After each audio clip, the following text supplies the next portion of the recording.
இன்னைக்கு கந்த சஷ்டி கவசம் நம்ம பாடுறோம் 20 நிமிஷம் நம்ம பாட போறோம். இது முருகனுக்காக பாடக்கூடிய ஒரு பாட்டா? கேள்வி நம்பர் 1.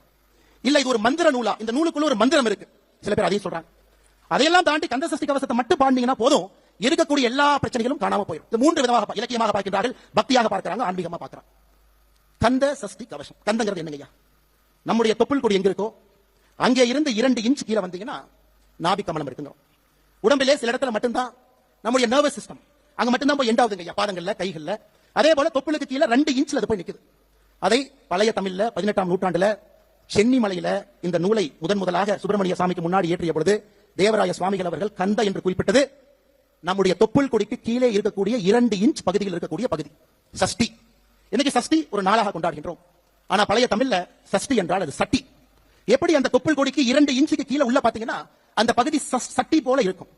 கந்த சஷ்டி கவசம் அப்படின்னா தொப்புள் கொடிக்கு 2 இன்ச்சுக்கு கீழே இருக்கக்கூடிய சட்டி போன்ற அந்த பகுதியை பாதுகாப்பதற்காக பாடப்பட்ட ஒரு பாடலை கந்த சஷ்டி கவசம் சொல்றோம். இது இன்னொரு விதத்துல பாருங்க, சட்டியில் இருந்தா தான் அகப்பையில வரும், சஷ்டியில் இருந்தால் தான் அகைப்பையில் வரும். சஷ்டியில விரதம் இருக்கிறீங்கன்னா அகைப்பையில உயிர் உண்டாகும் என்பதற்காக சொல்லப்பட்டது. இந்த முழு கந்த சஷ்டி கவசத்துல அவ்வளவு சயின்ஸ் இருக்குது.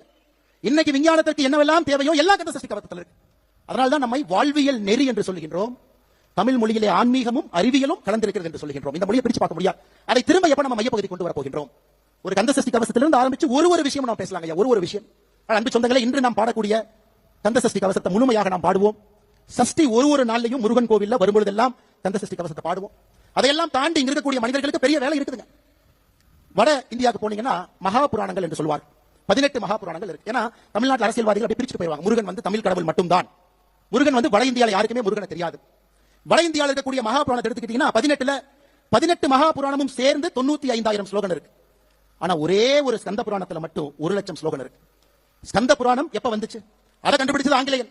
கேம்பிரிட்ஜ் பல்கலைக்கழகத்தில் இருக்கக்கூடிய செசில் பெண்டால் 1898 நேபாள ஓலைச்சுவடிகளை கண்டுபிடித்து இதுதான் ஸ்கந்த புராணம் கண்டுபிடிச்சாங்க. இன்னைக்கு அவர் கண்டுபிடித்தது வெறும் 81,000 ஓலைச்சுவடிகள் தான், ஸ்லோகங்கள் தான்.